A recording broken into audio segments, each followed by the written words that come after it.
What if the most photographed coastline on Earth was quietly disappointing almost everyone who visits it in person? Somewhere along the Adriatic Sea, there is a stretch of water that has convinced millions of people, through a screen, that it is paradise. Turquoise water, empty stone streets, a sunset that looks edited even when it is not. To someone scrolling at midnight, it looks like an easy yes. Here is the paradox nobody puts in the caption. The same water that looks empty online is often buried under thousands of rented sunbeds by 9 in the morning. The same street that looked silent at sunrise is shoulder to shoulder by noon. 15 towns across Croatia, Montenegro, Slovenia, Italy, and Albania built their entire reputation on a single photograph. Today we find out which ones survive contact with reality and which ones do not. 10 will cost you more than you expect. 5 are the real deal. And watch for rank 11. It is on almost every top beach town list online. There is one detail nobody mentions. Before we start, one quick question. Where are you watching this from right now? Drop your city or your country in the comments below. I want to see exactly how far this list travels before we count down to rank 1. Rank 15, Durres, Albania. Durres, Albania is the country's biggest port city and its cheapest, easiest beach escape.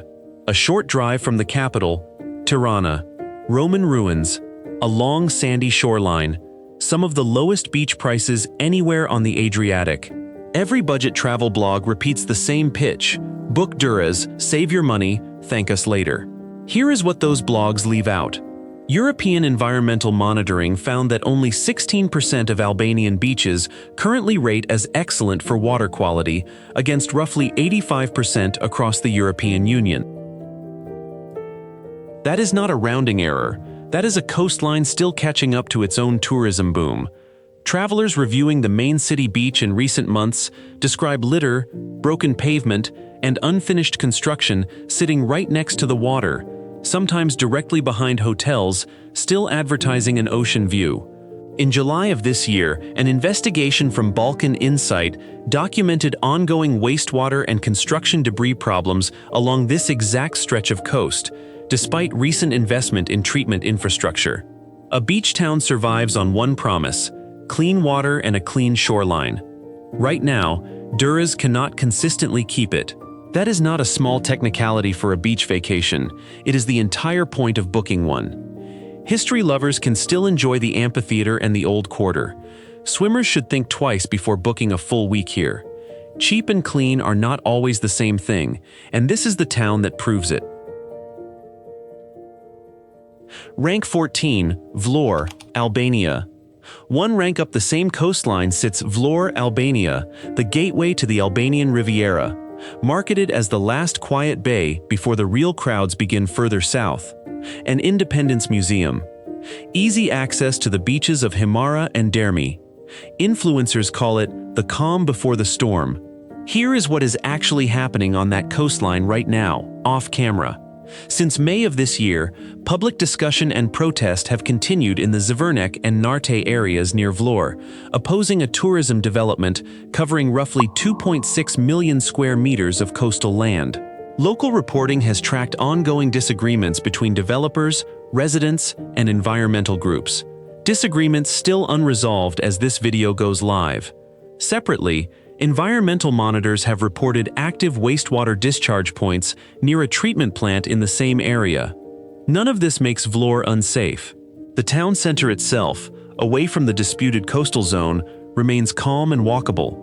It simply means the untouched bay in the marketing photos is currently the site of a very real, unresolved dispute, not the peaceful image being sold online. A drone shot cannot show you a permitting fight.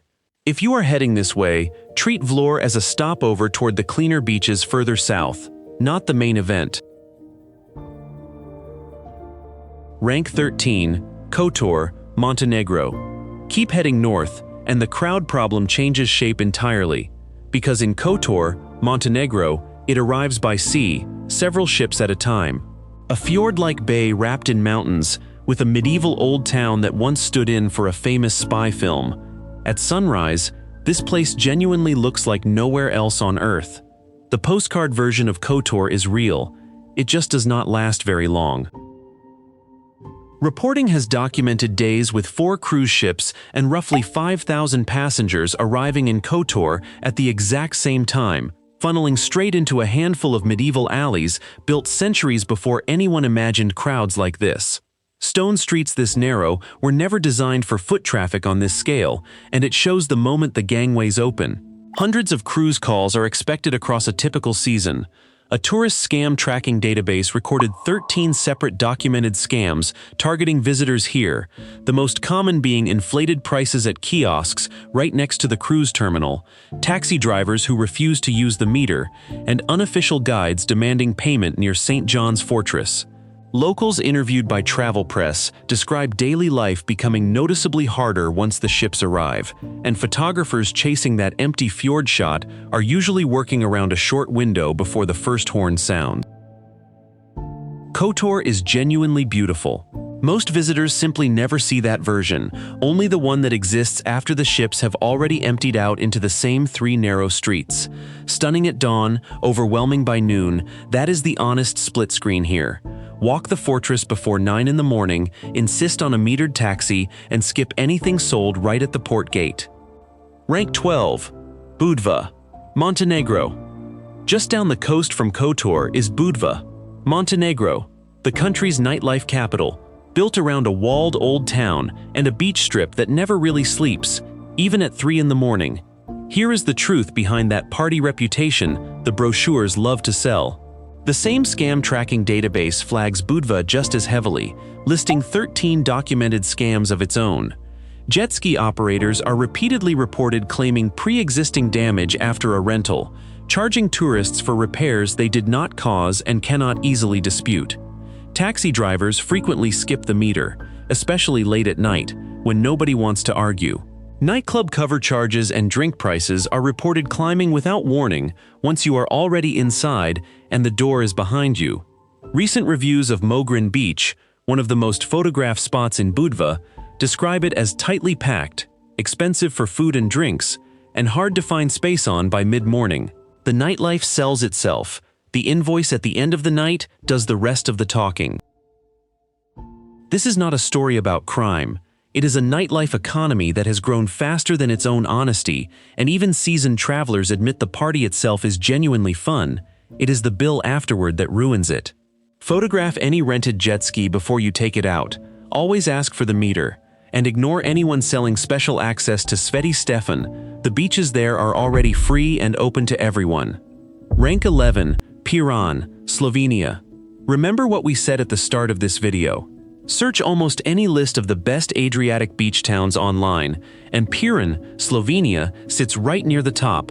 A Venetian old town, Tartini Square, historic salt pans, constantly ranked among the prettiest stops on the entire coast. Here is the detail almost none. Piran does not have a real sand beach in its historic center. No wide shoreline, no classic beach day. That is simply not what this town was built for. It gets marketed as a beach town because it sits directly on the Adriatic and photographs beautifully from every angle. That is the entire trick, a beautiful frame with no actual beach inside it. If you booked Piran expecting to lay a towel down for an afternoon swim, you booked the wrong town, and no amount of good weather changes that fact. On top of that, the historic center is completely car-free, with only around 1,200 parking spaces for more than 1 million visitors a year. Multiple recent travelers report confusion around residents-only parking zones, with fines reported as high as €150 for anyone who gets it wrong, though locals will usually point newcomers toward the right garage rather than argue about it. None of this is really Piran's fault. It is genuinely one of the most beautiful towns on this entire coastline. It is here because the internet keeps selling it as something it simply is not. Book it for the architecture, not the swim, arrive by bus or by boat, and never by guesswork with a rental car. Rank 10, Dubrovnik, Croatia. Dubrovnik, Croatia is the walled old town that basically defines the modern idea of an Adriatic dream vacation and the backdrop for one of the biggest television shows of the last decade. This one deserves an honest answer, not a pile-on. For years, widely reported figures put Dubrovnik at roughly 27 visitors for every single resident at peak season, with as many as 600 cruise ship visits arriving across a single year, turning narrow medieval streets built for a fraction of that number into a slow-moving wall of people. In 2026, the city actually did something about it: a strict 2-ship daily cruise cap, a mandatory 8-hour minimum docking time, a new booking system for the Old Town walls, and recognition this year as a European green pioneer of smart tourism. That is real measurable progress, and it deserves credit. Few cities admit they have a crowding problem this openly. Fewer still actually change the rules because of it. Prices, however, have not caught up with the improvement. A Dubrovnik-based tour guide told Balkan Insight this year that a basic burger in the Old Town now runs around 17 euros, calling the current pricing simply not normal, and jokes that the water here is essentially free this year, but almost nothing else is. Genuinely improving, still genuinely expensive, that is the fairest way to put it. Go in July or the first 2 weeks of August expecting a quiet hidden gem, and you will be disappointed. Go in late May, June, or September, and Dubrovnik might actually earn its reputation back. Rank 9. Hvar, Croatia. Hvar, Croatia is frequently called the Saint-Tropez of the Adriatic, known for lavender fields, yacht week parties, and a long list of celebrity sightings that keep showing up in the same magazine spreads every summer. Here is what changed behind that glossy image. A Croatian travel writer's own recent review describes Hvar town turning into a genuine tourist trap in summer, with accommodation and restaurant prices climbing well past what the quality actually delivers on the plate or in the room. Hvar also has essentially no real sandy beaches, something that regularly surprises first-time visitors who assumed otherwise from the photos alone, and a simple restaurant meal here can cost well above what the same dish runs one short ferry ride away in Split. The island's own city council introduced an 85 decibel noise cap this year, with fines reaching up to 1,320 euros for businesses that break it, a direct response to the exact party island reputation the island itself is now trying to shed. Beautiful if you can afford it, frustrating if you cannot, and that gap is only getting wider. Consider a day trip from Split instead of an overnight stay during peak summer, and bring proper water shoes, because those beaches are rocky, not soft sand. Glamour photographs well. It does not automatically mean good value, and Hvar is the clearest proof of that gap on this entire list. Rank 8. Makarska, Croatia. Makarska, Croatia has the opposite problem. A sandy beach set directly beneath the dramatic Biokovo mountain range, marketed heavily as a relaxed, family-friendly Riviera town with a postcard view behind every photo. Recent reviews of the main city beach tell a very different story: loud, absolutely crowded, barely any space between towels by mid-morning, with street drinking reported continuing until 3 in the morning, right next to families trying to sleep. In July of this year, Makarska became the first town in all of Croatia to ban late-night retail alcohol sales, restricting purchases from 9 at night until 6 in the morning, specifically to cut the noise, litter, and disorder coming from street parties. That is not an internet exaggeration. That is the town's own official response to its own reputation. None of this makes the mountain backdrop any less real. It just means peak season and peaceful are not the same trip here anymore. Family-friendly on the postcard, party town in practice, at least during peak season. Book April, May, June, or September instead, when multiple recent visitors describe an almost completely different, calmer town. Rank 7. Rimini, Italy. Cross the Adriatic to Italy, and the problem flips again, because in Rimini, the sand itself comes with a price tag. Proudly nicknamed the Pearl of the Adriatic, home to one of the oldest organized beach club traditions in Europe, a full century and a half of seaside hospitality. Here is what that tradition actually costs today. Almost none of Rimini's beach is free. Nearly the entire coastline is divided into private paid beach clubs, known locally as bagni, each with its own price list, its own rows, its own rules.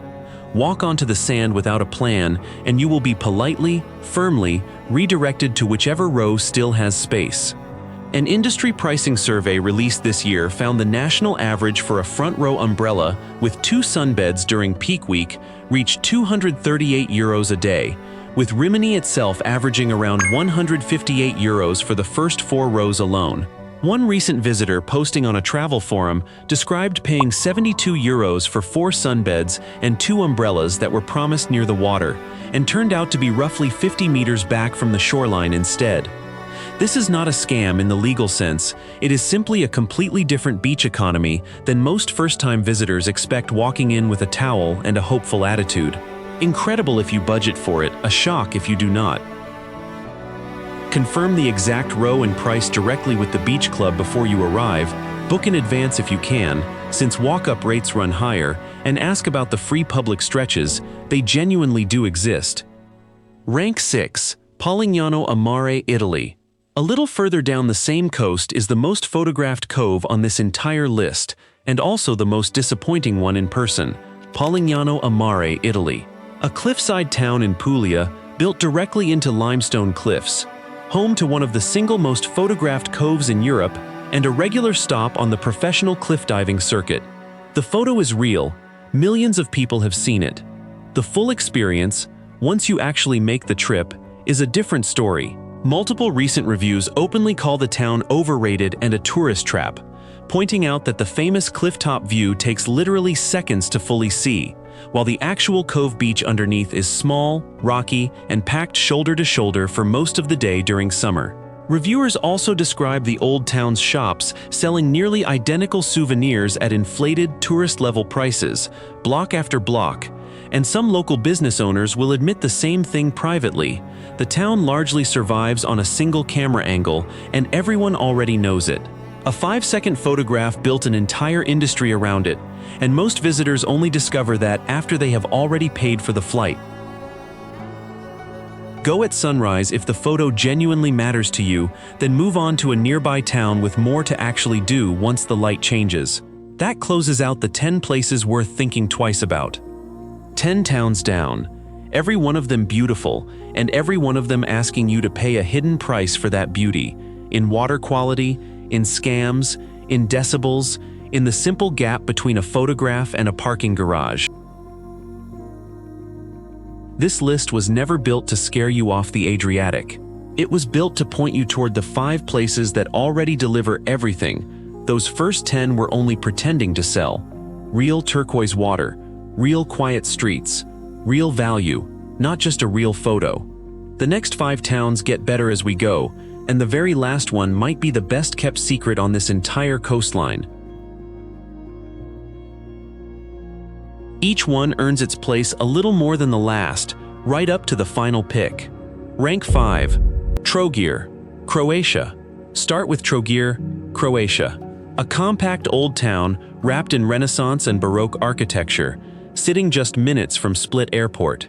It rarely makes anyone's highlight reel next to Split or Dubrovnik, and that is exactly why it works. Travel writers consistently describe Trogir as genuinely walkable, calmer, and more affordable than both of its famous neighbors. Without losing a shred of the historic atmosphere people actually travel to Croatia for.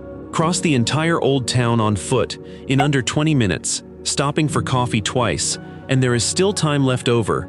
The harborfront alone is worth the detour, even for travelers only passing through. Boats rock gently against the stone quay, while the afternoon light turns the whole waterfront a soft, warm gold.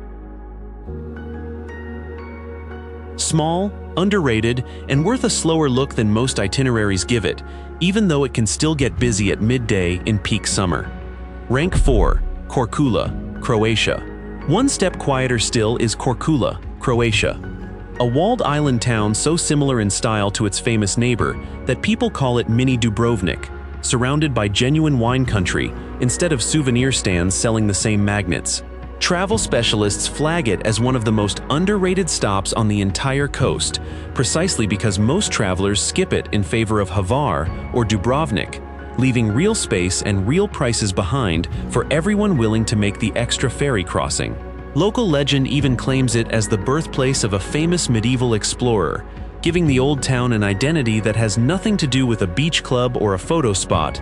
And wine tastings just outside the old walls routinely cost a fraction of what a similar afternoon runs in Hvar. Vineyard terraces roll down toward the water in every direction, and nobody is rushing anyone off a sunbed. Old town charm without the old town premium. Ferry-dependent, light-on nightlife, and full of quiet working vineyards minutes on foot from a genuine medieval gate. Rank 3. Zadar, Croatia. Zadar, Croatia used to sit quietly in Dubrovnik's shadow. It has since stepped out of it. Home to the sea organ and the sun salutation light installation, along with a walkable Roman forum right in the center of town where locals still gather in the evening. Multiple recent travel guides, including a destination pick from a major British newspaper, describe Zadar as receiving only a fraction of Dubrovnik's crowds while offering a similar depth of history and atmosphere, minus the queue. A recent academic study focused specifically on Zadar County examined proactive strategies for managing over-tourism before it becomes a real problem, rather than reacting to a crisis already underway, exactly the kind of forward planning most coastal towns on this list are still missing, and evening walks along the waterfront are consistently described as some of the calmest sunset moments on this entire coast. Locals still bring their own chairs down to watch the light show over the water, the way they always have. Culture and calm in the same package. At a fraction of the stress, book central accommodation ahead of time for July and August, because word about Zadar is clearly starting to spread. Rank 2. Rovinj, Croatia. Rovinj, Croatia is where the coastline quietly does its best impression of Italy, at half the price. A pastel-colored, Venetian-style fishing town in Istria, surrounded by some of the strongest food and wine country in the entire region, including truffle dishes most visitors never expect to find on this coast. Multiple recent destination comparisons rank Rovinj as offering clearly better value and a noticeably calmer pace than Dubrovnik. At a similar level of visual beauty, without the daily flood of cruise passengers and early morning walks through the old town before the day boats leave, are repeatedly described as a highlight of an entire Croatia trip. Fishing boats still head out at dawn from the same harbor the painters keep trying to capture on canvas. Postcard Croatia without the postcard price, best suited to couples and food-focused travelers arriving by car or bus rather than private boat, since marina costs here run surprisingly high for anyone chartering their own vessel. For everyone else, this is close to the best version of the classic Adriatic fantasy still available at a fair price. Rank 1. Vis Island, Croatia. And then there is Vis Island, Croatia, the single best pick on this entire list. Vis stayed a closed military zone until 1989, which is the exact reason it never got the chance to overdevelop, while the rest of the coast built up around it, decade after decade. Recent travel coverage recommends Vis directly as the calm, authentic version of the exact experience people originally hoped to find on Hvar or in Dubrovnik. Close enough to reach easily, far enough to still feel genuinely local and untouched by any of it. The same turquoise Adriatic water everyone on this list is chasing, and divers describe the surrounding waters as some of the clearest anywhere on the Adriatic, largely untouched by the boat traffic found elsewhere on this coast. None of the cruise ship bottlenecks, none of the inflated jet ski claims, none of the beach club price lists. This is the Adriatic fantasy people keep overpaying for everywhere else on this list, finally delivered at a fair price, with none of the fine print. This is the version of the Adriatic everyone was chasing when they opened the app and started scrolling in the first place. Nightlife is limited, ferry schedules take some planning, and a few restaurants close outside peak months, and none of that changes the final answer. If you only trust one recommendation in this entire video, make it this one. 10 towns where the price, the crowds, or the gap between the photo and the reality should make you stop and think before you book. 5 towns that actually deliver everything the Adriatic promises in the first place. No fine print required. None of this means skip the Adriatic entirely. It means go in with your eyes open, pick the right season, and know exactly what you are paying for before you land. If this list just saved you from booking the wrong town, do us a favor and hit subscribe. This channel breaks down exactly which destinations are worth your money before you spend it, not after, so the next trip you plan actually matches the one you pictured. Tell me in the comments, have you been to any of these 15 towns? Did your experience match this list, or did we get one wrong? You already told us where you are watching from. Now tell us where you are headed next.